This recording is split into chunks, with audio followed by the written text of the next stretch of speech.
అంటే నేను పొగిడానని మీరు అనుకోకండి. ఏ కార్యక్రమం చూడండి, ఏ ఆధ్యాత్మిక కార్యక్రమం జరగనివ్వండి, అది ఏ ఊరైనా అవనివ్వండి, వీర్రాఘవరెడ్డి గారి ఇన్వాల్వ్మెంట్ లేకుండా అసలు ఇక్కడ ఎక్కడైనా కార్యక్రమాలు జరుగుతాయా? ఉండవు అసలు. అలా ఎందుకని? ఆయనకి ఏమొచ్చండి వేనా కలిసి ఇప్పుడు గురువు గారిని తీసుకొచ్చారు, ఆయన టిఫిన్ ప్రిపేర్ చేయించినాడు, మళ్ళీ ప్యాకింగ్ చేస్తాడు, తీసుకెళ్లారు, వారు ఏదో దక్షిణ తాంబూలాలు ఇచ్చి సత్యం. ఎందుకు అవన్నీ? ఎన్నిసార్లు వెళ్ళాను? ఏ గురువు అయినా ఒకసారి వెళ్తారు, 2 సార్లు వెళ్తారు, 20 సార్లు 30 సార్లు వెళ్తారా ఎవరింటికన్నా? అసలు అలా ఎవరన్నా తీసుకెళ్తారా? ఎందుకు వెళ్తున్నారు అంటే ఇది వాళ్ళ ప్రవృత్తి అండి. వాళ్ళ ప్రవృత్తి చేత వాళ్ళు ఏదైనా అడిగితే, మీరు ఇంకో విషయం కూడా చెప్తాను.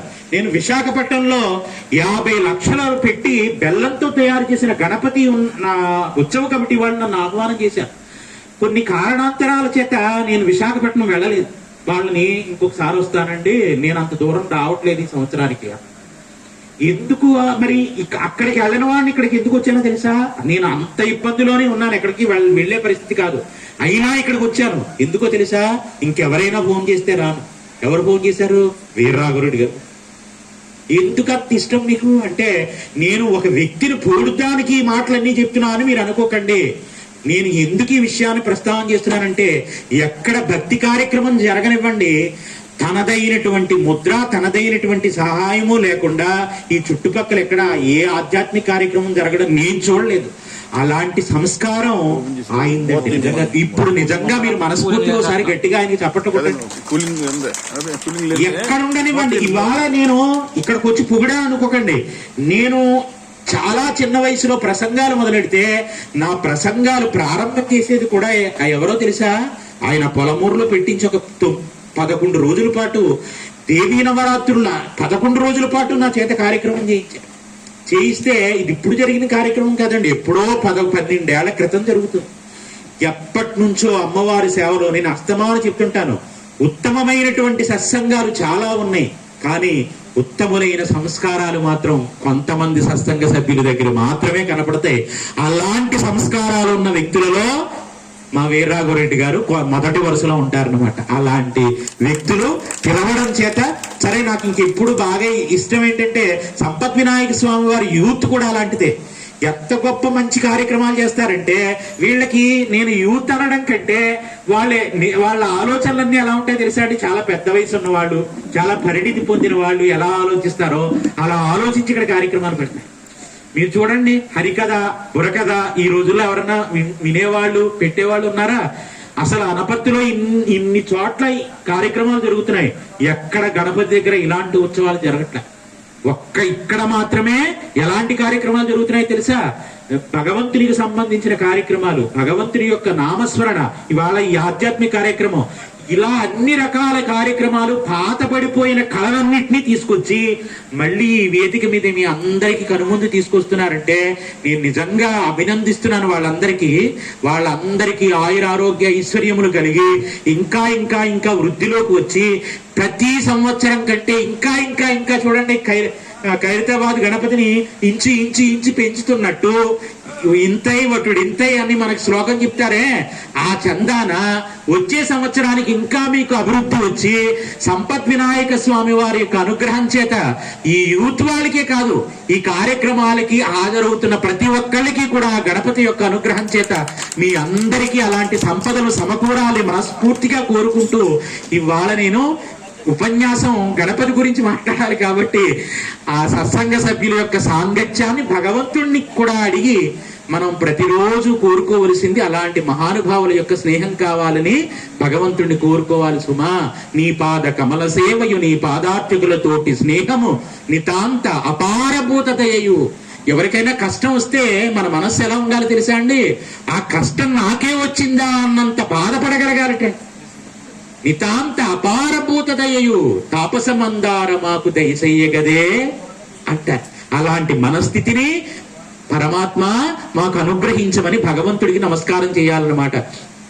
సరే, ఇక నేను ఇందాక చెప్పాను కదా, 195 దేశాలలో అన్ని మంగళకరమైనటువంటి వస్తువులని అమ్మ అమ్మ అమ్మ అని పిలవగలిగిన సంస్కృతి, సంస్కారము ఒక్క భారతదేశంలో మాత్రమే.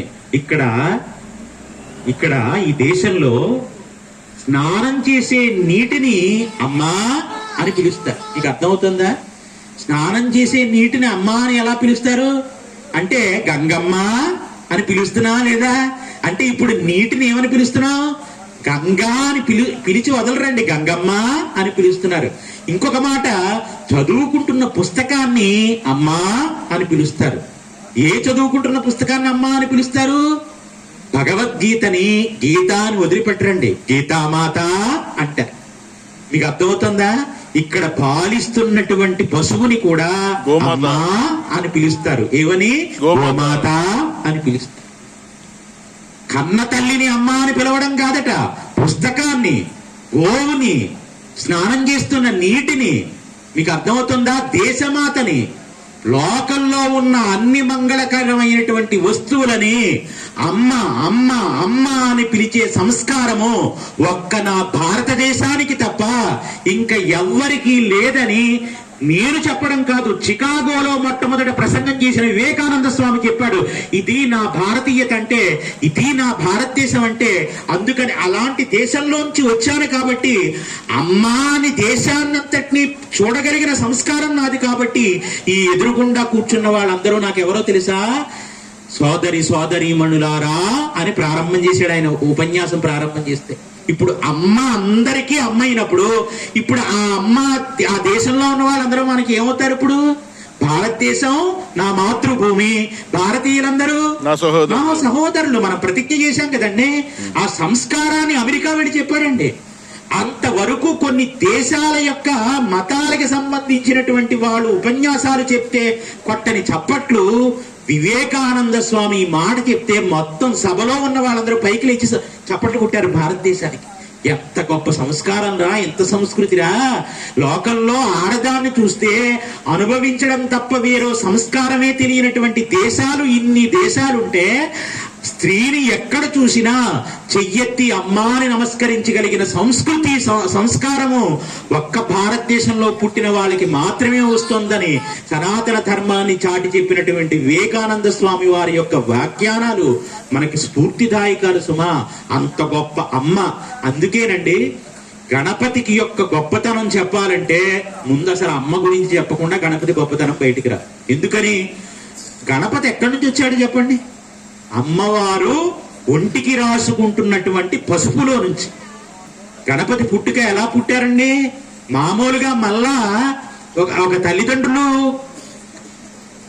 యొక్క శరీరాల నుంచి వచ్చినటువంటి మహానుభావుడు కాదు ఆయన, అయోనిజుడైన. ఒక తల్లి గర్భంలో నుంచి రాలేదు. పార్వతీదేవి వెళ్ళి స్నానం చేస్తున్నప్పుడు ఆవిడ ప్రతిరోజు ఏం రాసుకుంటుంది? ముఖానికి పసుపు రాసుకుంటుంది. చాలా మంది అంటారు నలుగు పిండి అంటారు, తప్పు, అలా అనకూడదు. ఆవిడ నలుగు పెట్టుకునే అంత ప్రక్షాళన కలిగినటువంటి శరీరం కలిగింది కాదండి. సుమంగళికి చిహ్నం ఏంటి తెలుసా? ముఖాన పసుపు ఉందని గుర్తు. ఇప్పుడు పసుపు రాసుకోవడం అంటేనా? చాలే, పసుపు పడదు మాకు. ఎందుకని? అసలు చిన్నప్పటి నుంచి పసుపు రాసుకోవడం అనేటువంటిది ఎంత గొప్ప లక్షణం నిజంగా. అందుకే సుమంగళి చిహ్నాలలో పసుపు చాలా గొప్పదండి. అందుకే పసుపు ఎప్పుడైనా మనం దానం పట్టాల్సి వస్తే కూడా ఎలా దానం పెడతారో తెలుసా? పవిట కొమ్ము చాపి దానం పెడతారే తప్ప ఇలా చేత్తో పుచ్చుకోరు. బంగారాన్నైనా పుచ్చుకుంటారు తప్ప చేత్తో పసుపుని మాత్రం చేయి చాపి ఇలా పుచ్చుకోరండి. అక్కడ పెట్టు అప్పుడు తీసుకుంటానంటారు తప్ప పసుపుని కుంకాన్ని చేయి చాపి ఒకరి చేతుల్లోంచి ఒకటి తీసుకోరు. ఎందుకో తెలుసా అండి? పసుపు బంగారానికంటే విలువైంది. అలాంటి పసుపు రోజు ముఖానికి రాసుకుంటుందంటే ఆవిడ ఎవరండి? సర్వమంగళ. ఆవిడి యొక్క స్మరణ, ఆవిడ్ని చూస్తే ఏం కలుగుతుంది? మంగళములే కలుగుతాయి. అమ్మని స్మరించడం ఎందుకో తెలుసా? అందుకే ఆడదానికి ఒక గొప్పతనం ఏంటో తెలుసా అండి? పూజ ఎక్కర్లా అసలు. ఆడవాళ్ళు పూజా మందిరంలో గంటలు గంటలు స్తోత్రాలు పూజలు చేయాల్సిన అవసరం లేదు. పూజలన్నీ ఎవరు చేయాలో తెలుసా? మగవాడు చేయాలి. ఇంటి యజమాని దీపం వెలిగించాలి, ఇంటి యజమానే పూజ చేయాలి. అసలు సనాతన ధర్మంలో ఈ మాటకు అపూర్వంలో ఉన్న వాళ్ళందరికీ చెప్పండి, మొత్తం యజమానులందరికీ. మీకు అర్థమైంది ఇంటికి వెళ్ళాకనా? అయితే మేము ఇవన్నీ మానేసి ఇంటి దగ్గర గురువుగారి లాగా మేము కూడా పూజ మొదలెట్టమా అంటారు వాళ్ళు. యథార్థానికి అసలు అవకాశం ఉన్నంత మట్టికి యజమాని దీపం వెలిగిస్తే భార్య వచ్చి నమస్కారం చేసుకుంటే భార్యకి ఇంటికి కూడా వెలుగండి. ఎందుకంటే ఇంటికి దీపం ఇల్లాలంటే రోజు దీపం ఆవిడని వెలిగించమని కదా అక్కడ అర్థం. పూజకి కావలసిన సంవారములన్నీ సిద్ధం చేసుకుంటే యజమాని వచ్చి పూజ చేస్తే, యజమాని పూజ పూర్తయిన తరువాత పూజా మందిరంలో నుంచి అడుగు పెడుతుంటే